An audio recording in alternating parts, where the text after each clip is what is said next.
Olá pessoal do nono ano da Rede Municipal de Ensino de Picos, tudo bem com vocês? Aqui quem fala é o professor Rubens Leal da disciplina de História.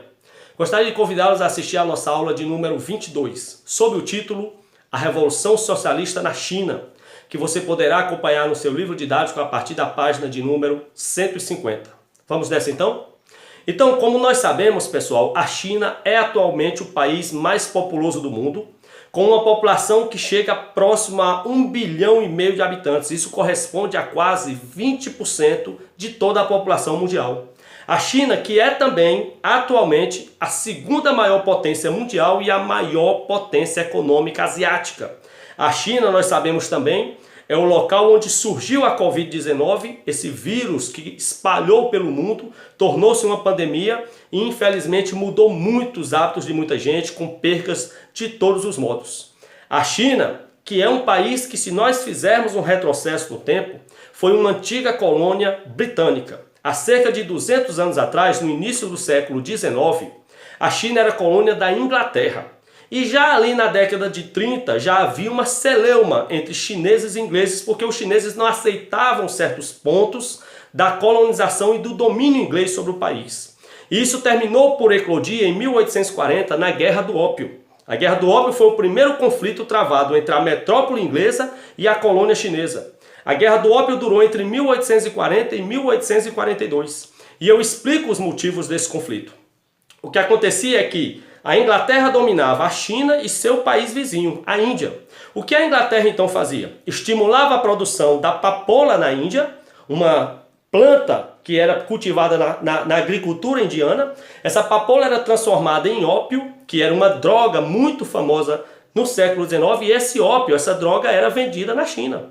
Na época a China já tinha uma população grandiosa. Na época a população chinesa era de cerca de 250 milhões de habitantes. E a população chinesa estava viciando no ópio trazido da Índia pelos ingleses. Os ingleses estavam tendo um comércio lucrativo do ópio, da droga, produzida a partir da papoula na Índia e vendida na forma de ópio da droga na China. As autoridades chinesas então se rebelaram contra essa prática criminosa dos ingleses e em 1840 surgia a Guerra do Ópio entre China e Inglaterra. Deu a lógica. A Inglaterra venceu o conflito, até porque era uma potência econômica e militar muito superior à sua colônia chinesa. Portanto, os ingleses venceram a Guerra do Ópio e tomaram da China sua principal ilha, a ilha de Hong Kong. Hong Kong foi tomada da China pelos ingleses em 1842 e só foi devolvida 155 anos depois aos chineses, apenas no ano de 1997. Vitória inglesa, mas os chineses nunca perderam a motivação, o objetivo e o sonho de romperem com a Inglaterra e tornarem-se, enfim, um país livre. E no ano de 1898, eclodiu um novo conflito entre chineses e ingleses. A revolta ou revolução dos Boxers. Um grupo de chineses que lideraram o movimento pela independência do país, para romper com a Inglaterra e tornar a China um país livre. Mais uma vez, na revolta dos Boxers, vitória inglesa que manteve o domínio sobre a China. A independência da China ocorreu finalmente em 1911, quando um grupo autoproclamado nacionalistas, que era o Partido Nacional do Povo, em 1911 eles lideraram uma terceira revolta, já haviam tido duas, né? A Guerra do Ópio e a Revolta dos Boxers, ou Revolução dos Boxers. Em 1911, finalmente o Partido Nacional do Povo, os nacionalistas como eram conhecidos, conseguiram derrubar o Império Chinês aliado da Inglaterra, romperem com a Inglaterra, tornarem a China um país livre e implantarem uma república. Os nacionalistas assumiram o comando da China a partir de 1911. Na década de 20, um líder novo surge na China, Mao Tse-tung. Ele olha para o país vizinho, a Rússia, que tinha acabado de proclamar em 1917 uma revolução comunista, com Lenin, Trotsky, Stalin, e o Mao Tse-tung, na China, idealiza esse processo de revolução socialista, de revolução comunista russo, para implantar no seu país, a China. Então, em 1920, Mao Tse-tung ajuda a fundar na China o Partido Comunista Chinês, o PCC.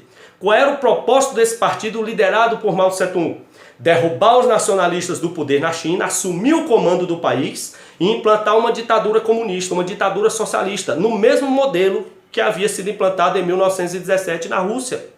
E esse processo foi ganhando força, Mao Tse-tung foi se notabilizando como grande líder popular, Só que na década de 30, quando eles estavam prestes a tomar o poder dos nacionalistas e proclamarem uma ditadura comunista na China, o Japão idealizou um projeto imperialista para bater de frente com a China. Então, em 1937, os dois grupos rivais da China, os nacionalistas, que estavam no poder, e os comunistas de Mao Tse-tung, que estavam tentando tomar o poder, em 1937 eles esqueceram suas divergências e se uniram contra um inimigo comum, o Japão.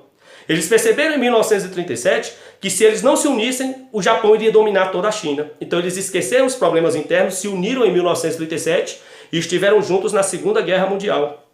Em 1945, o Japão foi derrotado, junto com a Alemanha de Hitler e a Itália de Mussolini, e aí nacionalistas e comunistas voltaram a ser rivais. Para você ver como é interessante. Entre 37 e 45 eles estavam juntos contra o Japão. Bastou que o Japão fosse derrotado, em 45 eles voltaram às divergências. E em 1948 Mao Tse-tung liderou a Revolução Socialista na China. Em 49 ele chegou ao poder. Passou a perseguir os nacionalistas que saíram do poder a partir de então. Tornou a China uma ditadura comunista, uma ditadura socialista. Os nacionalistas que haviam governado o país até então tiveram que fugir do país, com medo de retaliações, de perseguições por parte de Mao Tse-tung, do novo governo comunista. Esses nacionalistas que deixaram a China foram para a ilha chinesa de Formosa e em 1949 proclamaram a independência dessa ilha com o nome de Taiwan. Até hoje, a China não reconhece Taiwan como país. A China não reconhece a independência. Para a China, Taiwan é uma província rebelde. Justamente porque desde 49, quando os nacionalistas foram para a ilha e proclamaram sua independência, a China nunca aceitou essa independência. Mao Tse-tung assumiu o comando do país em 1949, implantou uma ditadura comunista no país e governou até a sua morte nos anos 70, mais precisamente em 76.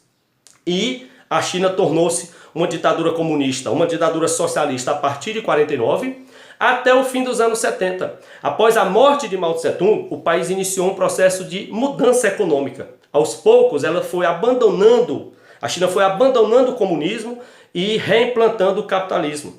A China só manteve apenas o governo ditatorial. Hoje, a China é uma ditadura de mercado, uma ditadura capitalista. Ou seja, já mudou o sistema econômico, não é mais comunista, não é mais socialista. Desde o fim dos anos 70 houve essa transição de volta para o capitalismo, mas no campo político a China mantém um regime autoritário, mantém uma ditadura de um único partido, o Partido Comunista Chinês, fundado lá no início dos anos 20, sob a liderança de Mao Tse-tung. Então a China, a maior potência asiática hoje, é uma ditadura capitalista, uma ditadura de mercado, ou seja, promoveu uma abertura apenas econômica, mas manteve o regime autoritário político. Forte abraço e até a próxima.